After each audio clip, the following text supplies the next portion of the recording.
जय हिंद साथियों, कैसे हो आप सब लोग। बहुत दिन बाद एक नया इनोवेशन फिर से। और ये मामला ऐसा है कि यूपीएससी वाला जो बैच है, इस बैच को 3 पार्ट में मतलब डिवाइड कर दिया गया है, प्रीलिम्स, मेंस और इंटरव्यू। क्योंकि जब तक बच्चे का चहुमुखी विकास नहीं होगा, चौतरफा विकास नहीं होगा, तब तक वो बच्चा कम से कम सिविल सर्वेंट बनने लायक तो नहीं होगा। अगर वो प्रीलिम्स निकाल भी लेता है तो मेंस में जाके रह जाना है, और अगर मेंस निकाल लेता है तो इंटरव्यू में जाके रहना है। तो ऐसा मामला क्यों ना बने कि प्रीलिम्स की, मेंस की और इंटरव्यू की एक साथ तैयारी की जाए। तो टाइम डिवाइड कर रखा है, वो 3-4 घंटे का जो समय है, 3-4 घंटे के समय को ऐसा मतलब कर रहा है कि उसमें से आधा घंटा 20 मिनट मतलब टाइम निकाला जाए डेली, कि कम से कम बच्चों से मौखिक प्रश्न पूछे जाएं। और मौखिक प्रश्न पूछने मात्र से इतना सा रहेगा कि वो जब आंसर दे रहे होंगे तो उन्हें एक कॉन्फिडेंस आएगा, और गलती भी कर रहे होंगे तो कम से कम वो गलतियां यहीं पर रह जाएंगी, वो कम से कम आगे नहीं जाएंगी गलतियां।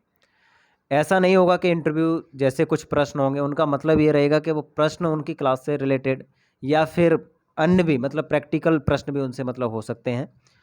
तो एक एक करके मतलब एक साथ सभी बच्चों को तो नहीं बुला सकते, तो एक एक करके एक एक बच्चे को बुला सकते हैं। तो सबसे पहले कौन आ रहा है?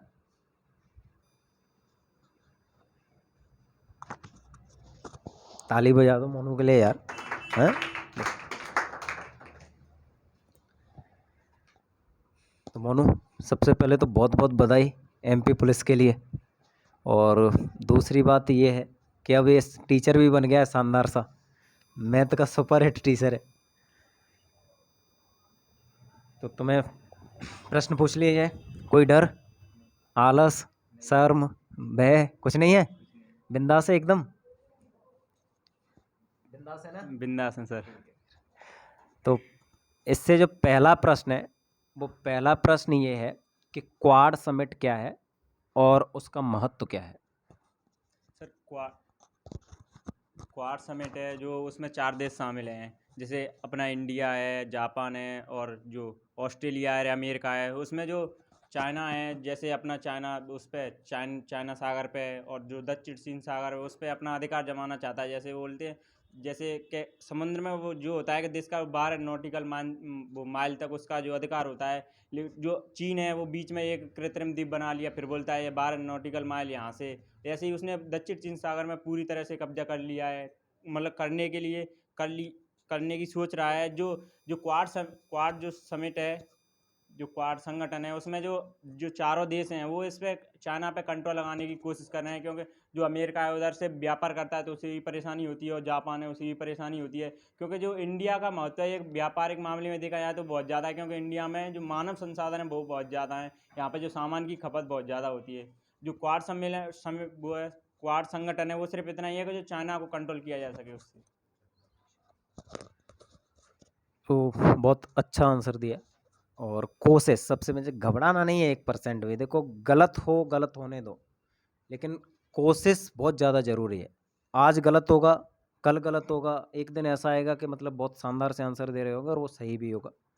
तो ये तो शुरुआत है, अभी बहुत आगे जाना है।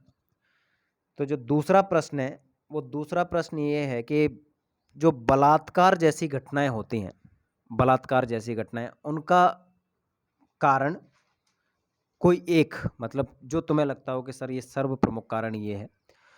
दूसरी बात, और भी कारण बता सकते हो, ऐसा नहीं है कि एक ही बता के, जब मन करे, ठीक है। दूसरी बात जो है वो ये कि इनका निवारण कुछ हो सकता है क्या? सर जैसे अगर देखें बलात्कार की, जो इंडिया में बलात्कार के केस बहुत ज़्यादा आते रहते हैं, तो बलात्कार का एक सबसे मेन कारण देखें तो सबसे मेन कारण यही है कि लोगों की मानसिकता कैसी है। लोगों की गलत विचार, किसी गलत मानसिकता है, क्योंकि सभी लोग नहीं करते, सभी लोग बलात्कार नहीं करते, कुछ ही लोग होते हैं जो बलात्कार करते हैं। उनकी जो मानसिकता है वो अलग नज़रिए से देखते हैं उनको। जैसे अब और कारण देखे जाए तो इसका कोई एजुकेशन है कि क्योंकि किसी कोई लड़का है उसका जुड़ाव किसी लड़की से रहा ही नहीं, उसके संपर्क में ही नहीं रहा, तो उसके जो अपन किसी लड़की के संपर्क में जाएगा वो तो उसके जो एक हार्मोन्स होता है, हार्मोन्स एक्टिव होने लगते हैं और वो उससे कुछ गलत हो जाता है। तो ये को एजुकेशन का अभाव भी है।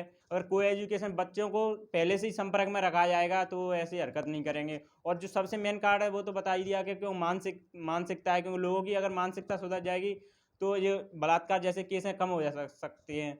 और निवारण की देखा है तो निवारण तो सिर्फ एक ही है इसका कि लोगों में को एजुकेशन को बढ़ावा दिया जाए और जो लोगों की जो मानसिकता है उसको चेंज किया जा सके, क्योंकि वो सिर्फ खुद ही कर सकते हैं, उसे दूसरे कोई ऐसा नहीं है कि मेरी मानसिकता हो कोई दूसरा।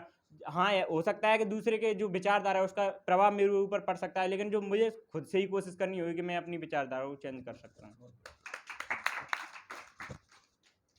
जा सकता हाँ सर।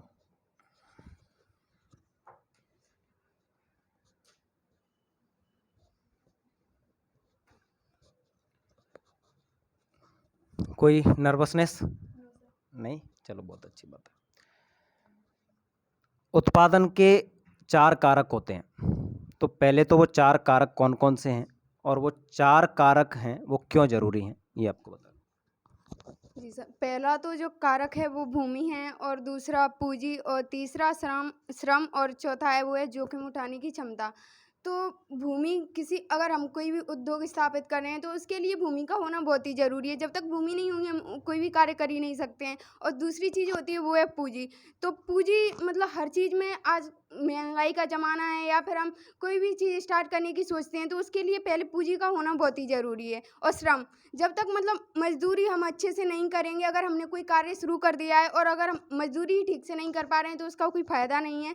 और जोखिम उठाने की क्षमता जो कि सबसे ज़्यादा इम्पोर्टेंट है, जो भारत में बहुत कम लोगों में है, इसीलिए मतलब भारत अभी भी विकासशील देश की श्रेणी में डरा है। अगर भारत में लोगों के पास जोखिम उठाने की क्षमता होती तो शायद आज भारत भी विकसित देशों की श्रेणी में होता। बहुत अच्छा है आंसर। और सबसे बड़ी बात तो ये है कि पहली बार आके बैठे हैं और उसके बाद मतलब आंसर देना, वैसे भी हाथ पैर मतलब फूलने लगते हैं यार। और फिर सबसे बड़ी बात, दिक्कत पता है क्या करे, दिक्कत ऐसे थोड़ी है, नॉर्मल तो तुम्हें ऐसे मतलब बकवास करवाओ 24 घंटे, लेकिन जैसे ही कैमरा आया सामने उसके बाद हाथ पैर फूलने लगते हैं कि नहीं नहीं अरे रिकॉर्डिंग हो रही है, अरे नॉर्मल बिल्कुल वैसे ही बोला करो जैसे नॉर्मल बात करते हो उसी तरीके से, ठीक है। जो अगला प्रश्न है वो अगला प्रश्न ये है कि अर्थशास्त्र क्या है। अर्थशास्त्र होता है, उसमें जो अर्थ का मतलब होता है पैसा, पैसे से संबंधित होता है। और इसमें जो सिद्धांत नियम वो होते हैं कि मतलब कैसे उद्योग वगैरह अगर हम व्यापार वगैरह कोई भी कर रहे हैं तो उसे किस प्रकार से किया जाता है उसके बारे में सिद्धांत दिए होते हैं। अर्थव्यवस्था मतलब जो अर्थशास्त्र होता है जिसमें सिद्धांत होते हैं, उन सिद्धांतों पर जो चलता है उसे ही अर्थव्यवस्था कहते हैं। जैसे व्यापारिक संबंध या औद्योगिक संबंध जो भी जिस प्रकार से चलते हैं उसे अर्थव्यवस्था कहते हैं। अभी महंगाई को लेके बहुत चर्चाएं हैं, न्यूज़ में भी मतलब देखोगे या सोशल मीडिया पे या फिर प्रैक्टिकल लाइफ में देखो तो महंगाई चरम स्थिति पे है। तुम्हारा क्या कहना है महंगाई को लेके। सर महंगाई देखा जाए तो इसमें हम ये भी नहीं बोल सकते कि ये सरकार की वजह से है या क्योंकि ऐसे पेट्रोल डीजल वगैरह वो यहाँ भारत में तो है नहीं, वो दूसरे देशों से आते हैं।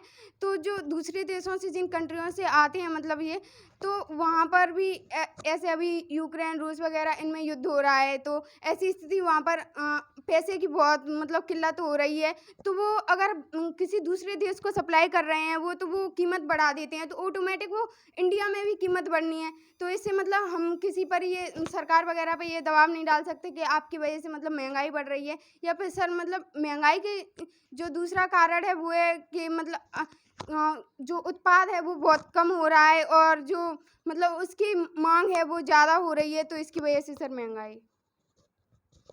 कोई निवारण है इसका निवारण। सर इसका निवारण तो एक ही है कि अच्छी तरीके से मतलब वैज्ञानिक ढंग से उद्योग वगैरह उनमें बढ़ावा उन्हें उनकी बढ़ोतरी की जाए और सरकार को भी मतलब नई नई योजनाएं बनानी चाहिए इसके लिए। हर्ष। और सब बढ़िया, एकदम बिंदास ना? फिर ठीक है। महंगाई को लेके क्या विचार? देखा जाए तो महंगाई बहुत चरम स्थिति पर पहुंच चुकी है। जैसे रसिया और यूक्रेन के विवाद के कारण तेल और गैस की कीमतों में बहुत उछाल आया, और जैसे महंगाई का प्रभाव जो है कि उच्च वर्गों को तो पता नहीं, लेकिन जो निम्न वर्ग हैं, मध्यम वर्ग, उन पर बहुत प्रभाव पड़ा था। जैसे जैसे ईंधन की प्रॉब्लम आई, जैसे सिलेंडर की कीमत थी बहुत उछाल मार गई थी। जैसे सिलेंडर तो सबको मुफ्त में दे दी, लेकिन गैस नहीं मिल पा रही थी किसी को। तो अब वो जो महंगाई घटा दी, अभी फिलहाल कुछ दिनों पहले महंगाई घटा दी गई है, और इससे मतलब कि ये